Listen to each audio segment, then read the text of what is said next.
Hey guys and girls, Board now back with you for another TV review. So today I'm going to be talking about Black Doves, episode 1. The episode is called To Love Then. So we'll be going into some spoilers for this review, but just summing up my thoughts on the first episode. This is a new Netflix limited series, so a spy series. Gonna be 6 episodes, which are all up on Netflix now. But I checked out the first one earlier and going to give my overall thoughts and maybe just a sum up of whether it's worth watching, whether I'm going to stick with it or not. And it's got a pretty solid cast, that's the first thing to say about it. But the setup for the show is that Kiera Knightley, who plays the lead character Helen, she is dating a politician. And he is caught up in this whole international scandal, which is involving the ambassador of China, who is killed at one point. Later on in the episode, it's revealed that his daughter has also been kidnapped. And you get all this kind of politics when it comes to other countries being linked to the death of this politician.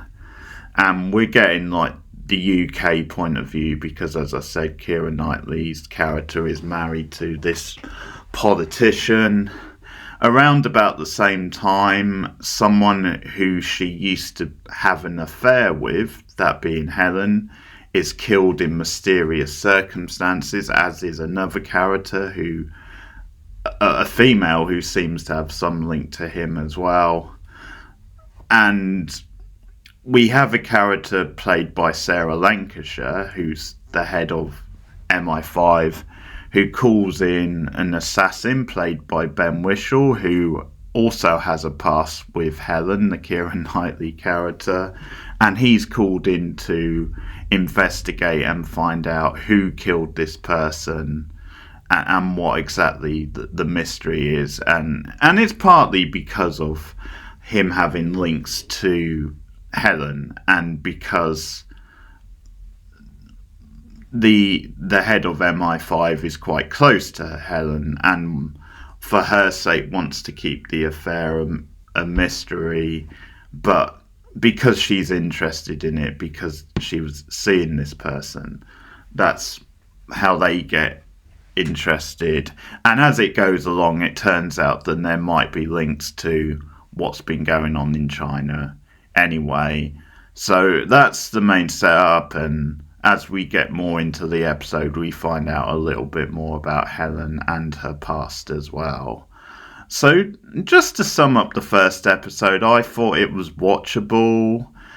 It wasn't anything special. I did think it dragged a little bit, and definitely for a spy type show, there's some cliches in there which you might enjoy if you're into those cliches, but if you're a bit iffy on some of the spy tropes and some of the cliches, you might roll your eyes a bit, or it might not be your kind of thing. But it is watchable, partly because of the cast.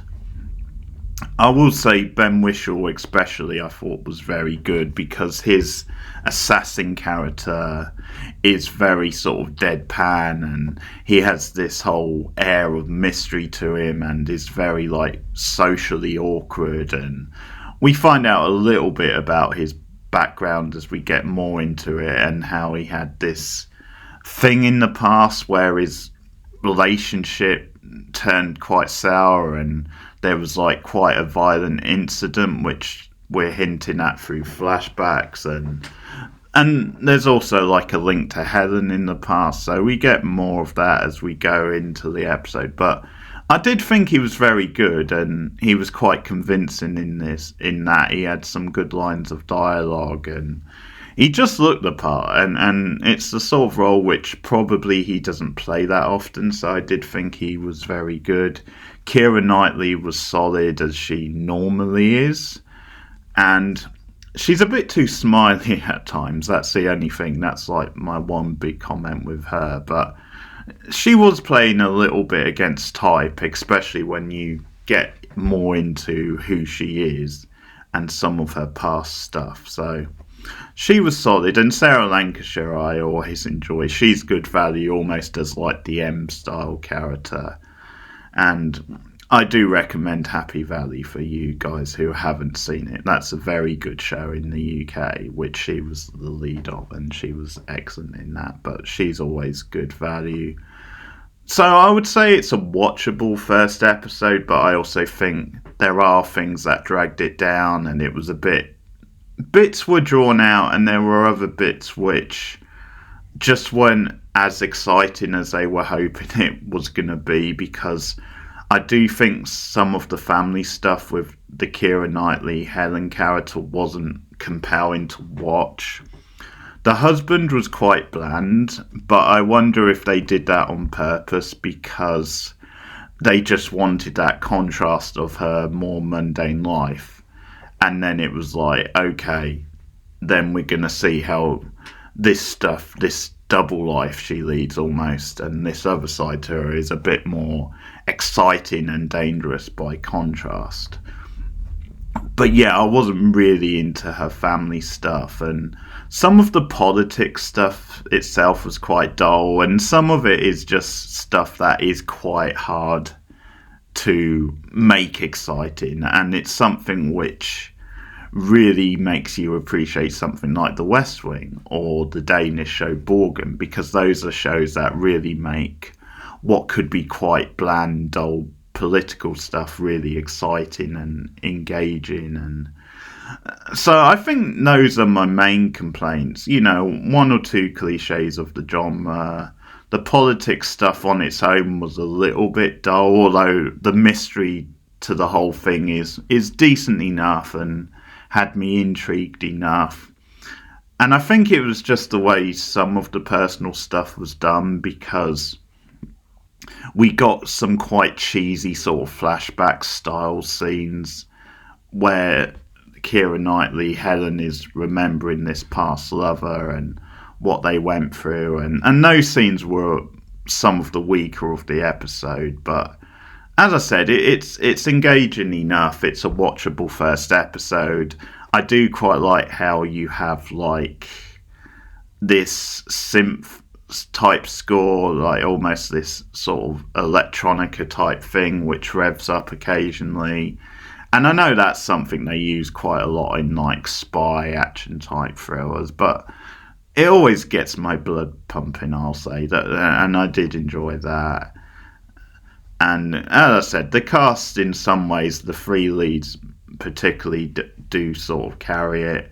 There is a John Wick style scene in the middle of the episode, and it's the moment where it like actually reveals a bit more about Helen, and it reveals that, hey, actually she's a spy, and she's a kick-ass spy, and she's been leading like a double life.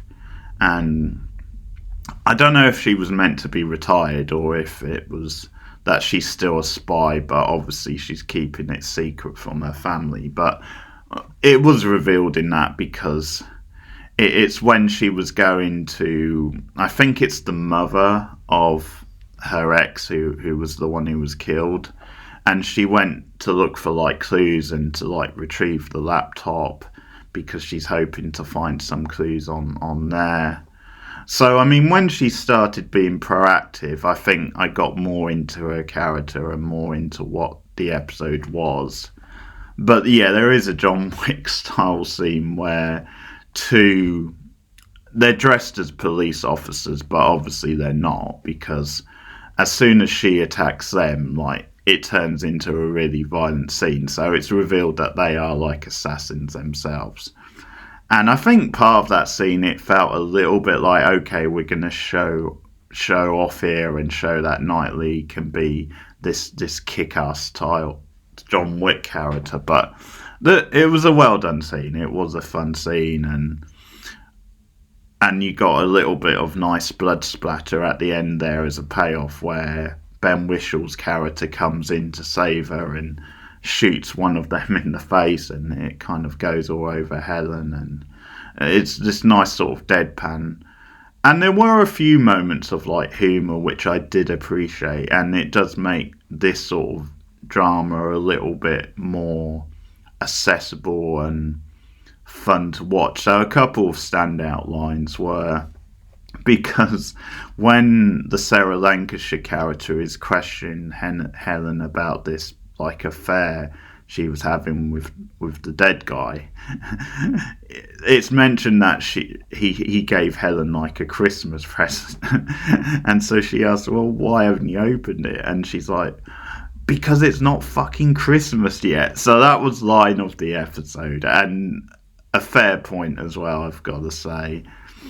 And that's another thing, is Christmas is like a backdrop to what's going on, because it's the run up to Christmas, and you do get some like traditional like seasonal songs and stuff, which is like sprinkled in, and that stuff I quite enjoyed, because I think it was this stuff of, well, okay, this more sinister type stuff is going on, but it's the backdrop to like the seasonal kind of celebration. So I did quite like how that was done. And the other gag which really stood out, because I said Wishaw had some choice lines, well, it's when they're getting into the car after they first met up again, but and Keira Knightley just says, okay, I thought you were here to retire me. And he says, no, I would never do that. Not without a massive payoff. So that was really funny. There are some choice lines which I did appreciate. The scene in the cinema where it's just like they've chosen like a public place for their secret meeting, Helen and the MI5 head, the Sarah Lancashire character. I like that scene. Again, that's one of those cliches of the genre, but it was a fun little scene. But yeah, so I think, as I said, it probably got better as it went along, and it was quite watchable. But yeah, there were moments where it dragged, and some stuff I did find that I just found some of the personal connections a bit too much, and like maybe the stuff with the Wishaw character a bit, where he's having like memories of this relationship which has broken up, and at one point he meets up with a couple of friends who he hasn't seen for years, and one of them says, this other guy who you once went out with, like, he was married but he's not now. And it just seems at the moment like that stuff it's just separate, and it's just because it's from his past, and it doesn't really feel like it has to be in the series. Like, it doesn't feel like it's important enough, but it could become important. I'm not sure, or I guess that stuff isn't just grabbing me, and it just feels like maybe it's one, a character with personal history, maybe a bit too far. But the stuff at the end of the episode where you get the big development is that they do get this laptop, and Helen's like looking through like the contacts then her ex-lover had online in the run-up to his death. Like, she does notice someone called Sly, who's quite an odd username and talking in a particular way, and they've got a number which he phoned before he died, and he's wondering if Sly has something to do with the number. Also, at some point, his assistant calls, or someone doesn't call but sends him a message claiming to be his assistant called Danny. So she's not, and Helen is playing along, pretending to be him and just sending messages back, I guess, to try and get information. And I guess that's suspicious, just because if he's dead, then why is the assistant contacting him?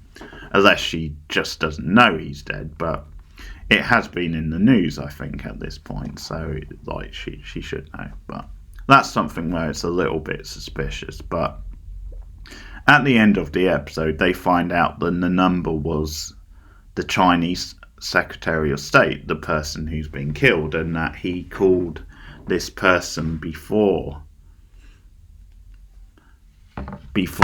he was killed, close together. And not, like I said earlier, the daughter has now been kidnapped. So it seems like he had some sort of link to what's going on in China. I think it would be too obvious if he was involved in the death, but he does seem to have some sort of link. So that's, as I said, it's not the most amazing mystery, but I think it's a decent enough hook for the next episode and a decent enough mystery overall.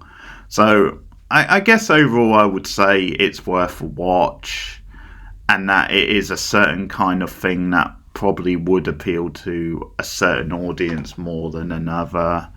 There's definitely things about it which I'm a bit iffy on, but for a first episode and a setup for the rest of the show, I think it was decent enough, and you at least had 3 pretty solid leads in it, and there's enough that I will watch a second episode, basically. So that's my thoughts on episode 1 of Black Doves, and I will return soon. I will do episode 2, possibly tomorrow, and I'll let you guys know how that goes. But thanks for listening. Like and subscribe as always.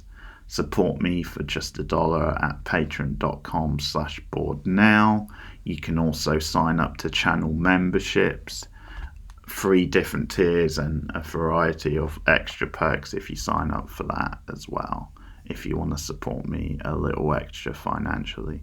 But thanks for listening, guys. Keep watching TV, and I'll see you again soon. Bye.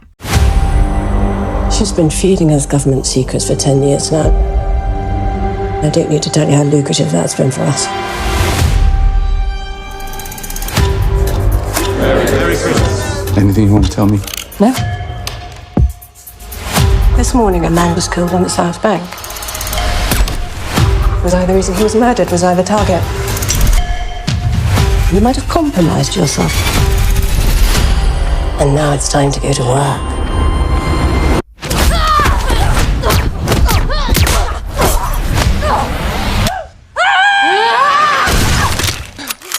Hello, darling. The fucking shotgun! Yes, it's all I had on me. Thank you for coming back. If it was anyone else but her. Will you promise me that you will keep my family safe? And you will keep me alive? So that I can find out who killed him and why. And I can take my revenge. This is much bigger than we thought it was. You've used the threat of violence against my family. For the sake of your own personal well-being, I really wouldn't again.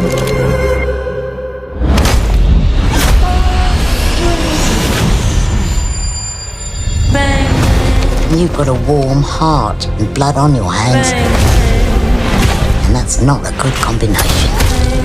We'll be all right, won't we? Probably. I left something up there.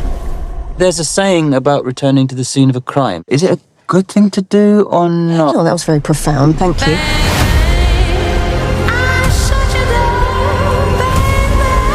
I was sent here to keep you alive, not drag you into a series of escalating gunfights.